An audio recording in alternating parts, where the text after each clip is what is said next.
It could be the fastest ride on Earth. You can go as fast as you want. You could go across the country in a couple of hours.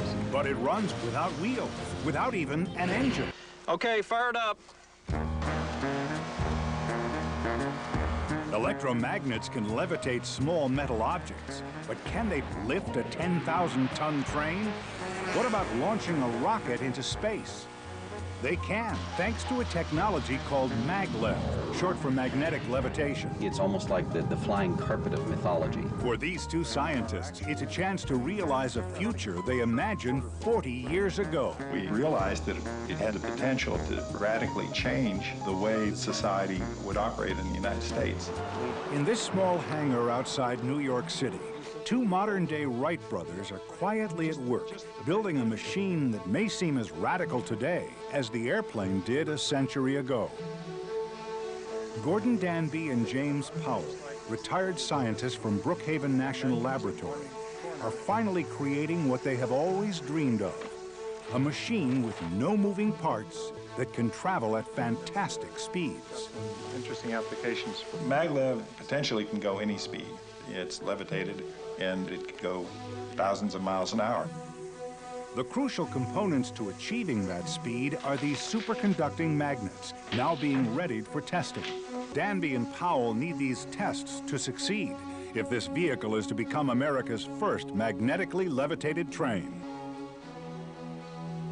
Think of the vehicle as being maybe 120 feet long, and it would have two of these units at each corner.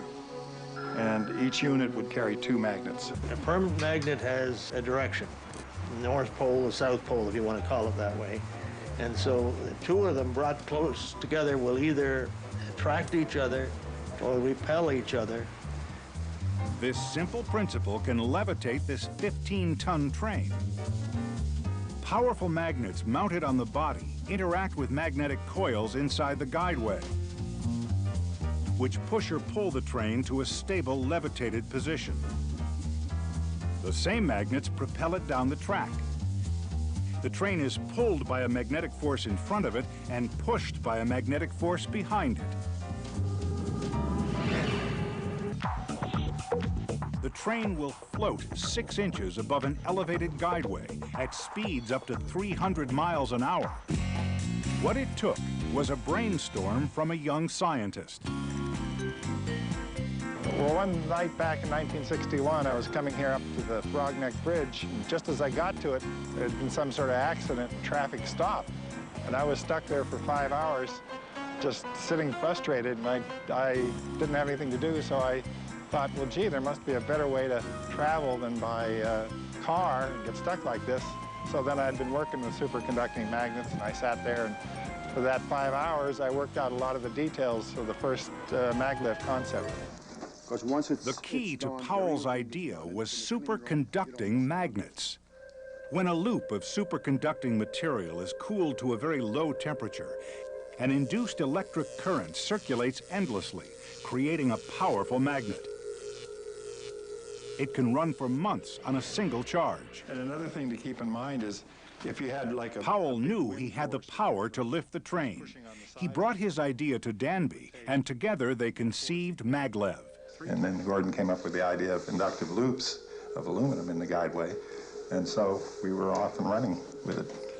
In 1969, Powell and Danby received the first patent for a levitated train using superconducting magnets.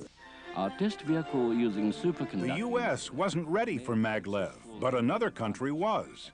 We realized that it had great potential. So did the Japanese, by the way, because they immediately started coming and visiting us. In 1996, the Japanese opened the Yamanashi test track at the foot of Mount Fuji, based on Danby and Powell's design.